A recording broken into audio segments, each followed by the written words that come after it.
Добрый день, дорогие друзья! Вы на канале школы Smart Russian. Меня зовут Таня Семки, и сегодня мы будем говорить о грамматике. И конкретно мы будем говорить о времени, потому что это очень важная тема. О времени мы говорим каждый день. Однако в этой теме многие наши студенты делают ошибки.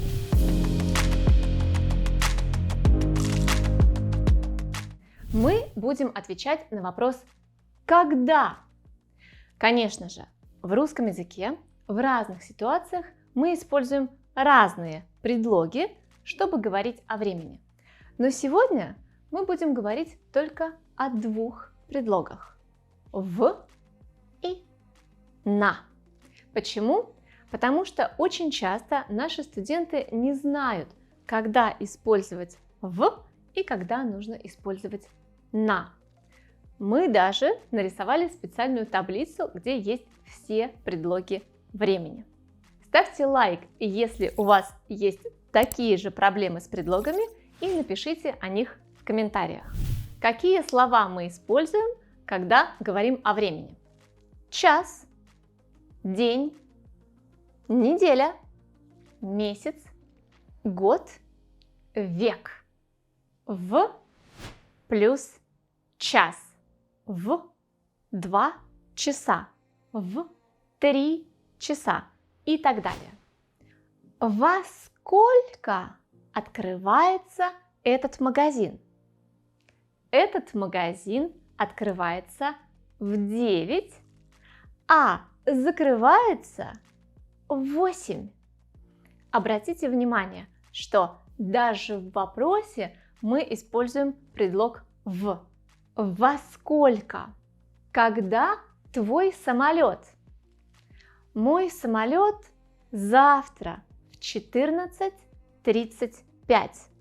И здесь обратите внимание, что когда мы говорим о расписании самолетов, поездов, чтобы не опоздать, мы называем очень точное время в 14:35. Идем дальше. Когда говорим о днях, мы используем «в». «В» плюс день.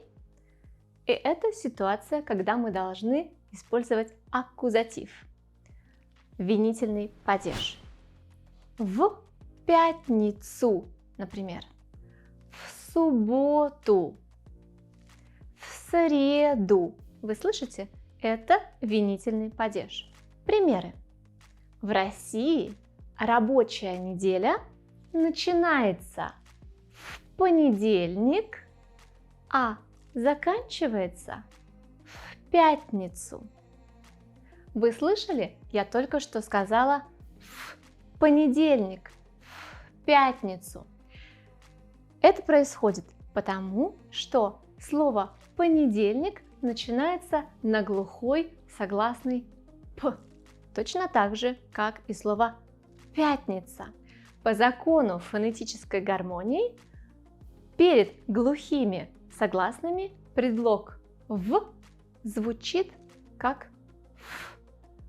В понедельник, в среду, в четверг, в пятницу, в субботу и в воскресенье, потому что в воскресенье начинается на звонкий звук «в». В воскресенье. Еще примеры. В следующую среду мой день рождения. В следующую среду. Опять я произношу в следующую среду. И последний пример. В прошлый четверг мы ужинали в китайском ресторане.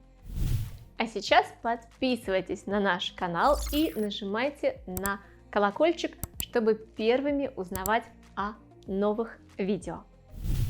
А мы продолжаем. Чтобы ответить на вопрос «когда?», мы используем слова неделя, месяц, век и год в форме локатив, в форме предложного падежа.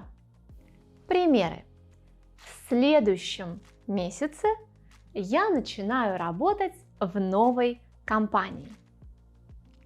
Или в ноябре мы будем отдыхать в Таиланде. Или в каком месяце твой день рождения? Напишите, пожалуйста, в комментариях, в каком месяце ваш день рождения. Слово год. Это слово исключение. В предложенном падеже это будет форма году, в году. Когда? В прошлом году мы познакомились на выставке. А в следующем году у нас будет свадьба. Слово век. Когда? В 20 веке не было мобильных телефонов. Вы слышите, что я говорю? В прошлом месяце, в прошлом году, в прошлом веке. Формула следующая. В плюс месяц, год, век, и это будет локатив, предложный падеж. Только когда мы говорим неделя, мы используем предлог на. На неделе. На прошлой неделе, на этой неделе, на следующей неделе. Как это запомнить? Очень просто. В плюс маленький период времени. Секунда, минута, час, день. И это будет аккузатив, винительный падеж. В плюс большой период времени. Неделя, месяц, год, век. И это будет предложный падеж, локатив. Конечно, с одним исключением. На неделе, в месяце, в году, в веке, на неделе. Не забудьте подписаться на наш канал, потому что уже на следующей неделе новое видео для идеального произношения. Я желаю вам отличного дня. Спасибо, что вы учите русский.